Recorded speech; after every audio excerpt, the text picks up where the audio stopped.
வணக்கம். கலாம் ஆண்டு 4 நாள் 318 செவ்வாய்க்கிழமை ஆகஸ்ட் 27, 2024. இன்றைய நம்பிக்கை செய்திகள். நல்லூர் வட்டம் ஒரு வரப்பிரசாதம். காரைக்குடியில் இருந்து சாந்தகுமாரி. சுயநல சமுதாயத்தில் இணையவும் வாழவும் முடியாமல் தவித்த என்னை போன்றவர்களுக்கு கிடைத்த வரப்பிரசாதம் நல்லூர் வட்டம். இதில் நான் என்ன செய்ய வேண்டும் என்ற தெளிவு இன்று அதிகாலை 5:55க்கு நடைபெற்ற இணையவழி தினசரி சந்திப்பில் எனக்கு கிடைத்தது என்று காரைக்குடியில் வாழ்ந்து வரும் திருமதி சாந்தகுமாரி கூறினார். அவர் மேலும் கூறும்போது, மாநில பொறுப்பாளர்கள் நாள்தோறும் கலந்தாலோசிக்கும் இணையவழி சந்திப்பில் கலந்து கொள்ள எனக்கும் வாய்ப்பு கொடுத்தார்கள். நல்லூர் வட்டத்தில் நான் எப்படி செயல்பட முடியும் என்ற கேள்விக்கு அதன் மாநில பொறுப்பாளர் திரு முத்துகிருஷ்ணன் அவர்களும் அதற்கு வழிகாட்டியாக திகழும் பேராசிரியர் திரு பழனித்துறை ஐயாவும் கூறிய பதிலில் நான் புரிந்து கொண்டது. முதலாவது, இப்பணி செய்ய விரும்பும் நமக்கு இந்த நாட்டின் இன்றைய நிலை கண்டு எப்படி இருக்க வேண்டிய இந்த சமூகம், இந்த நாடு இப்படி குப்பையும் ஊழலும் லஞ்சமும் பொறுப்பற்ற நிர்வாகமும் பொறுப்பற்ற மக்களும் கொண்டதாக இருக்கிறதே என்ற கவலையும், இந்த சமூகம் இந்த நாடு ஒற்றுமையாகவும் பிறருக்காக சிந்திக்க பிறருக்காக வாழக்கூடியதாகவும் அனைவரையும் மதிக்கக்கூடியதாகவும் அறிவார்ந்ததாகவும் அல்லவா இருக்க வேண்டும் என்ற உணர்வோடு அதுவே லட்சியமாகவும் இருத்தல் வேண்டும் என்பது. இரண்டாவது, அப்படிப்பட்ட சமூகத்தை உருவாக்க வேண்டுமானால் ஒன்றிணைந்த மக்களால் மட்டுமே முடியும் என்பதால் அப்படி மக்களை ஒன்றிணைப்பதே நமது பணி என்ற தெளிவான புரிதல் வேண்டும். மூன்றாவதாக, அப்படி ஒன்றிணைக்க ஆக்கப்பூர்வமான எளிமையான வழிதான் 100 துறைகளில் ஒன்றில் பொறுப்பேற்று அதில் ஆர்வமும் அனுபவமும் உள்ளவர்களை இணைத்து அத்துறையின் வளர்ச்சிக்காக செயல்படுவது.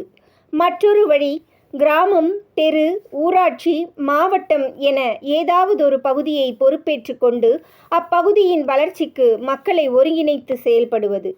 நான்காவது, ஒருங்கிணைந்து செயல்படுவதோடு திட்டமிட்டு முறைப்படுத்தி அத்துறையின் வளர்ச்சிக்கோ அல்லது அப்பகுதியின் வளர்ச்சிக்கோ தொடர்ந்து செயல்பட வேண்டும் என்ற புரிதல் எனக்கு இன்று ஏற்பட்டது.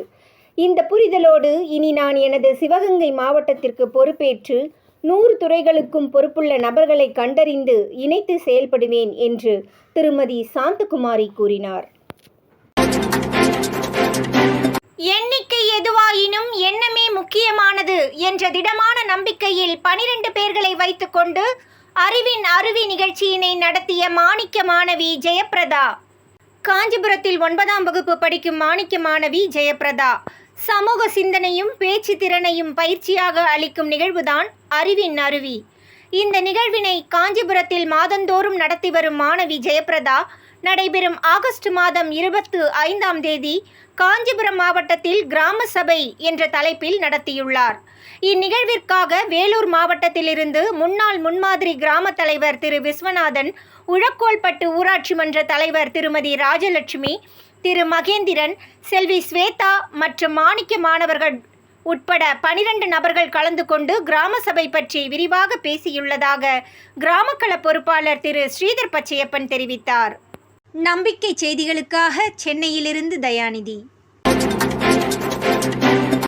தாம் வைத்து செயல்பட்ட இலக்கை விட பெரிய வெற்றியை பெற்றுள்ள ஸ்வாட். சென்னை புழல் பகுதியில் செயல்பட்டு வரும் ஸ்வாட் ட்ரஸ்ட் புழல் ஏரி பாதுகாப்பு பணியில் 7 ஆண்டுகளுக்கு மேலாக அப்பகுதியின் தூய்மைக்காகவும் செடிகள் மரக்கன்றுகள் நட்டு சுற்றுச்சூழலுக்காகவும் தொடர்ந்து பணி செய்து வருகிறார்கள். இதற்கிடையில் ஒரு நெடுநோக்கு திட்டமும் புழல் ஏரிக்காக வகுத்திருந்தார்கள். அதாவது, சென்னை நகரத்திற்கே குடிநீரை தடையில்லாமல் வழங்கி வரும் புழல் ஏரி கரையை ஒட்டியுள்ள பகுதியில் மக்களின் பொழுதுபோக்கு விளையாட்டு இவைகளுக்காக ஒரு பூங்கா அமைப்பதே அந்த திட்டம். அத்திட்டத்தை ஒரு படமாக காணொளியாக தயாரித்து வெளியிட்டிருந்தனர். அக்காணொளி காண்பவர் அனைவரையும் மிகவும் கவர்ந்தது. உண்மையில் இது நடந்து விடாதா என்ற ஏக்கத்தை தந்து வந்தது. இப்போது அந்த கற்பனை காணொளி உண்மையாகி உயிர் பெற்றுள்ள தகவல் வந்துள்ளது. அதாவது, தமிழக அரசு அந்த புழல் ஏரி கரையில் பிரம்மாண்ட பூங்காவை அமைத்து சுற்றுலா தலமாக உருவாக்கும் அறிவிப்பை இன்று வெளியிட்டது. புழல் ஏரிக்கும் புழல் நகரத்திற்கும் மட்டுமின்றி ஸ்வாட் அமைப்பிற்கும் பெருமை சேர்க்கும் இத்திட்டம் விரைவாக நடைபெற வாழ்த்துக்கள். செய்திகளுக்காக சேலத்திலிருந்து சி. ஹரிஸ்வேதா. கம்ப்யூட்டர் பயில வாய்ப்பும் வசதியும் இல்லாத மாணவர்களுக்கு பயிற்சி அளித்த உதவும் கைகள். வடசென்னையில் ஏழை எளிய மக்களுக்காக பல்வேறு பணிகளை செய்து வரும் உதவும் கைகள் அமைப்பு 10, 11, 12ஆம் வகுப்பு பயிலும் மாணவர்களுக்கு 7வது வாரமாக கணினி வகுப்பை நடத்தி வருவதாகவும், அப்பயிற்சி அவர்களுக்கு கணினி பற்றிய அறிவு மட்டுமன்றி தன்னம்பிக்கையையும் கொடுத்திருக்கிறது என்று தமது அனுபவத்தை அம்மாணவர்கள் தங்கள் கைப்பட எழுதி கொடுத்திருப்பதாக உதவும் கைகள் அமைப்பின் நிறுவனர் திரு பகு தெரிவித்தார். நம்பிக்கை செய்திகளுக்காக சென்னையிலிருந்து தயாநிதி. இத்துடன் இன்றைய நம்பிக்கை செய்திகள் நிறைவடைந்தன.